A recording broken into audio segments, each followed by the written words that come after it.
आज सभी प्रकार की बाइक्स और स्कूटर में ट्यूबलेस टायर आते हैं।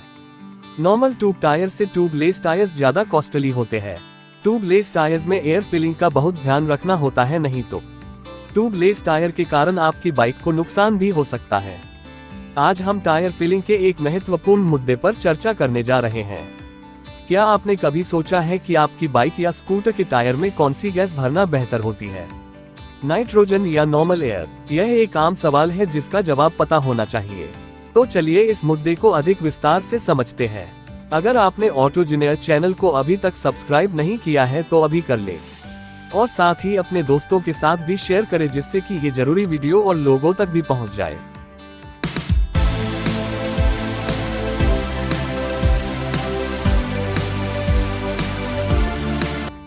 नॉर्मल एयर और नाइट्रोजन गैस को कंपेयर करने से पहले हम नॉर्मल एयर और नाइट्रोजन गैस को समझते हैं। नॉर्मल एयर में कई गैसों को कॉम्बिनेशन होता है जो हमारे वातावरण में रहती है। नॉर्मल एयर में 21% ऑक्सीजन होती है और 78% नाइट्रोजन होती है, बाकी 1% अन्य गैसेस होती है। वहीं पर नाइट्रोजन में 100% तक शुद्ध नाइट्रोजन होती है। जब कभी भी रेसिंग बाइक्स या कार की बात आती है तो नाइट्रोजन गैस का नाम सुनने में आता है। आइए नॉर्मल एयर और नाइट्रोजन को अलग अलग फैक्टर्स में कंपेयर करते हैं और जानते हैं कि हमारे लिए दोनों में बेहतर कौन है। सबसे पहला फैक्टर है कॉस्ट एंड कन्वीनियंस। किफायती शब्द हर कॉस्ट कॉन्शियस व्यक्ति को सुखद फीलिंग देता है। अगर हम विशेष रूप से कार और बाइक टायर फिलिंग की बात करते हैं तो हवा सभी जगह लगभग फ्री में उपलब्ध है। कोई भी मरम्मत की दुकान, सर्विस स्टेशन और पेट्रोल भरने वाला स्टेशन आपके लिए मुफ्त में ये काम करेगा। लेकिन नाइट्रोजन के साथ ऐसा नहीं है। इंफ्रास्ट्रक्चर अभी पूरी तरह विकसित नहीं हुआ है और कई जगहों पर आपको नाइट्रोजन गैस भी नहीं मिलेगी, और जहां उपलब्धता है वहां भी आपसे एक टायर के लिए 40 से 50 रुपये के बीच शुल्क लिया जा सकता है। कारण हवा से भरे टायरों को नाइट्रोजन में बदलने के लिए टायर के अंदर की सारी हवा को शुद्ध करने के लिए फिलिंग के कई चक्रों की आवश्यकता होती है। पूरी तरह प्रभावी होने के लिए नाइट्रोजन 93 से 95% शुद्ध होनी चाहिए। हालांकि अप्रत्याशित फिलिंग के मामले में टायर को सामान्य हवा से भरने से प्रदर्शन में कोई नुकसान नहीं होगा। Second factor, ageing and wearing of tyres. जैसा कि हम पहले बात कर चुके हैं, एयर में 21% ऑक्सीजन और 78% नाइट्रोजन होता है, और ऑक्सीजन में टायरों के भीतर नमी को रोके रखने की क्षमता होती है जो अंततः टायर पॉलीमर या आंतरिक दीवार आवरण को ऑक्सीकृत कर सकती है, जिससे समय से पहले टायर को घिसाव हो सकता है। अत्यधिक मामलों में टायर के अंदर लगी हुई स्टील बेल्ट समय के साथ जंग खा सकती है। वहीं दूसरी ओर नाइट्रोजन एक सूखी गैस है जो नमी का समर्थन नहीं करती है और यह टायर के शुरुआती घिसाव और पहियों में जंग को रोक सकती है। हालांकि कई विशेषज्ञों की राय है कि सामान्य दैनिक ड्राइविंग परिस्थितियों में ऑक्सीकरण तब तक नहीं होगा जब तक कि टायर का ट्रेड अपनी न्यूनतम प्रयोग करने योग्य गहराई तक नहीं पहुंच जाता है। लेकिन सामान्य ड्राइविंग परिस्थितियों में व्यावहारिक लाभ तब तक कम होता है जब तक कि आपकी कार या बाइक कोविड लॉकडाउन जैसी स्थिति में न हो।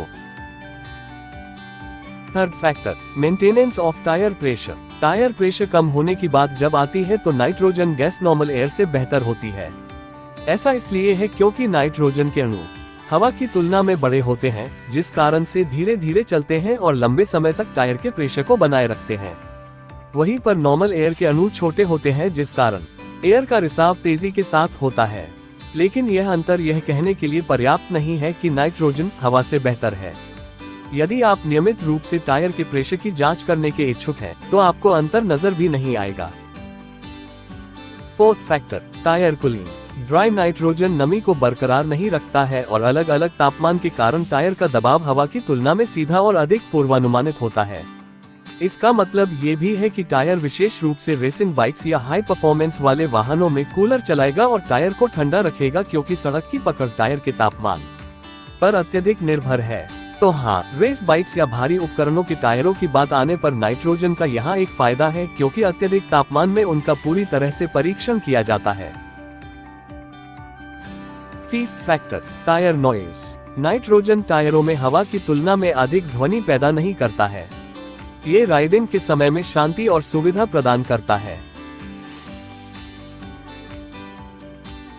Sixth factor, safety. Normal air से चलने वाले टायर लॉन्ग राइडिंग के दौरान टायर और रोड के बीच रगड़ से बनाने वाली हीट से एयर की ऑक्सीजन एक्सपेंड हो जाती है, जिसकी वजह से टायर प्रेशर बढ़ जाता है और अगर ओवर स्पीडिंग की तो टायर हीट होने के कारण फट भी सकता है।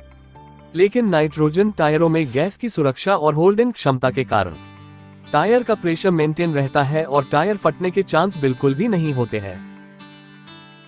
अगर आप ऑटोमोबाइल में इंटरेस्ट रखते हैं तो आपकी एडवांस लर्निंग के लिए Udemy certified motorcycle and scooter technology का एक कोर्स है जो कि हिंदी भाषा में है, जिस डिमांड वीडियो फॉर्मेट में 80 लेक्चर है जिसका टाइम 6 घंटे है। इसमें मोटरसाइकिल और स्कूटर के 211 टॉपिक्स कवर किए गए हैं। आसानी से समझने के लिए पूरे कोर्स को 3 पार्ट बॉडी, इंजन और इलेक्ट्रिकल में रखा गया है। साथ ही 3 बोनस लेक्चर भी है और इस कोर्स को पूरा करने के बाद आपको उडमी से सर्टिफिकेट भी मिलेगा। अधिक जानकारी के लिए UDEMY के इस कोर्स का लिंक डिस्क्रिप्शन में दिया हुआ है, एक बार डेमो लेक्चर जरूर देखें। तो ये तुलना हमें किस पर छोड़ती है, नाइट्रोजन या नॉर्मल हवा? नाइट्रोजन के अपने वैज्ञानिक लाभ हैं, लेकिन सच्चाई यह है कि वे टायर प्रदर्शन स्पेक्ट्रम के ऊपरी स्तर पर है और यह बहस योग्य है कि एक औसत चालक नाइट्रोजन का उपयोग करने से कोई लाभ प्राप्त करेगा या नहीं। संक्षेप में, नाइट्रोजन टायरों में गैस भराने के कई लाभ हैं। ये टायरों की घिसने की क्षमता और स्टेबिलिटी क्षमता में सुधार करता है। इसके अलावा नाइट्रोजन टायरों को गर्म नहीं होने देता है, ध्वनि कम करता है, हवा को नियमित जांच की आवश्यकता कम करता है और सुरक्षित चलाए जा सकने की सुविधा प्रदान करता है। हालांकि नाइट्रोजन टायरों में गैस भराने के कुछ नुकसान भी हैं, जैसे मूल्य, उपलब्धता और अधिक सेवा की आवश्यकता।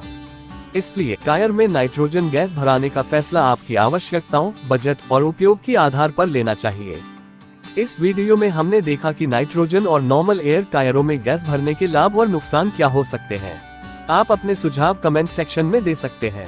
उम्मीद करते हैं आपको ये वीडियो पसंद आया होगा। अगर ये वीडियो आपको पसंद आया हो तो इसे लाइक और शेयर जरूर करें। साथ ही नोटिफिकेशन बेल को भी प्रेस कर दे, जिससे आने वाले सभी वीडियो की जानकारी सबसे पहले आपको मिल सके। See you in next video. Thank you.